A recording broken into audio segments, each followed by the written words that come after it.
ചിന്നക്കനാൽ ഭൂവിഷയത്തിൽ മാത്യു കുഴൽനാടൻ MLA-ക്ക് തിരിച്ചടി. റിസോർട്ടിനോടനുബന്ധിച്ച് 50 സെന്റ് ഭൂമി കയ്യേറിയെന്ന തഹസിൽദാരുടെ റിപ്പോർട്ട് ജില്ലാ കളക്ടർ അംഗീകരിച്ചു. എന്നാൽ 1 ഇഞ്ച് ഭൂമി പോലും താൻ കയ്യേറിയിട്ടില്ല എന്നും ഭീഷണിപ്പെടുത്താൻ നോക്കേണ്ട എന്നും മാത്യു കുഴൽനാടൻ വ്യക്തമാക്കി.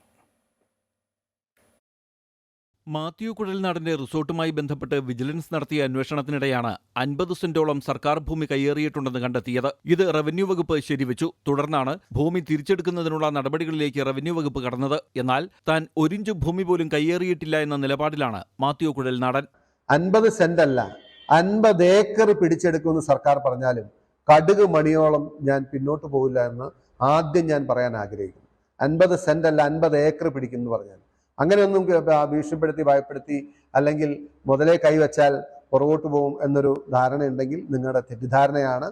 നിയമപരമായ കാര്യങ്ങളോട് സഹകരിച്ച് മുന്നോട്ട് പോകും. സ്ഥാനാർത്ഥിയായ സമയത്ത് വേഗത്തിൽ രജിസ്ട്രേഷൻ നടത്തിയതിനാലാണ് സ്ഥലം അളന്നു തിട്ടപ്പെടുത്താത്തത്. സംരക്ഷണ ഭിത്തി കെട്ടിയതിനെയാണ് കയ്യേറ്റമെന്ന് പറയുന്നത്. മിച്ചഭൂമി കേസുണ്ടെന്ന് പറയുമ്പോൾ സർക്കാർ സ്ഥലത്തിന് നിജസ്ഥിതി സർട്ടിഫിക്കറ്റ് നൽകിയിട്ടുണ്ടെന്നും കുഴൽനാടൻ വ്യക്തമാക്കി. വില്ലേജ് ഓഫീസറുടെ റിപ്പോർട്ട് കിട്ടിയതിനു ശേഷം ഏറ്റെടുക്കൽ നടപടികളുമായി മുന്നോട്ടു പോകാനാണ് റവന്യൂ വകുപ്പിന്റെ നീക്കം. അമൃത ന്യൂസ്, ഇടുക്കി.